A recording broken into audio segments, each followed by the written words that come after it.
విజయవాడలోని అంబేద్కర్ విగ్రహం దగ్గర ఉద్రిక్తత నెలకొంది. అంబేద్కర్ మహాశిల్పం పీఠంపై ఉన్న జగన్ పేరు తొలగించడంపై వైసీపీ నేతలు అభ్యంతరం వ్యక్తం చేస్తున్నారు. జగన్కు వస్తున్న ఆదరణ చూసి కూటమి ప్రభుత్వం తట్టుకోలేకపోతుందని అన్నారు. కూటమి ప్రభుత్వం కక్ష సాధింపు చర్యలకు పాల్పడుతుందని మండిపడ్డారు.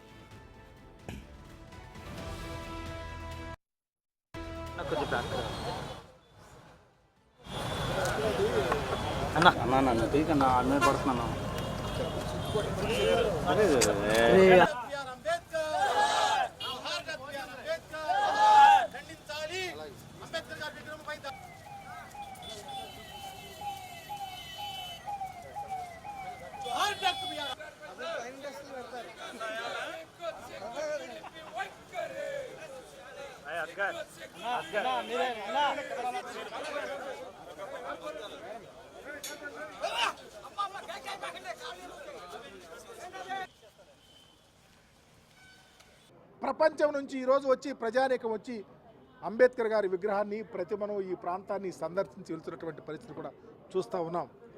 దానిని చూసి ఓర్వలేక మేము చేయలేని పని జగన్మోహన్ రెడ్డి గారు చేశారు, ఈ లెగసీ అంతా ఆయనకి వెళ్ళిపోతూ ఉంది, అసలు అంబేద్కర్ విగ్రహం ఇక్కడ పెట్టడం ఏంటనే ఒక క్షుద్రతో ఘోషతో ఆ విగ్రహాన్ని లేకుండా చేయాలని ఒక కుట్ర ఈ రాష్ట్ర ప్రభుత్వం పొందింది. ఆ కోణంలోనే లైట్లు అర్పించారు, సెక్యూరిటీ వాళ్ళని పంపించారు, మరి గొడ్డల పొలుగులతో అంబేద్కర్ గారి యొక్క పెడస్టల్ పైన ఉన్నటువంటి అక్షరాలతో పాటు ఆ పెడస్టల్ని పడగొట్టడానికి ముందుకొచ్చారు. ఇదే దుశ్చర్యని అడుగుతూ ఉన్నాం.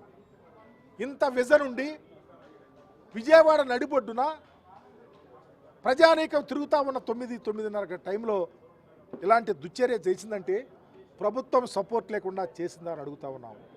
ప్రభుత్వం సపోర్ట్ 100% ఉంది.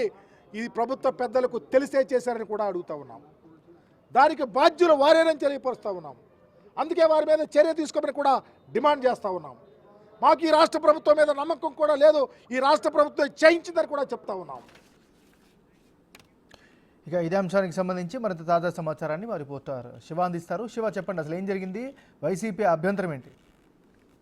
మొత్తం మీద చూసుకుంటే కనుక విజయవాడ నడిబొడ్డున 160 అడుగుల విగ్రహాన్ని గతంలో వైసీపీ ప్రభుత్వం ఏర్పాటు చేసింది.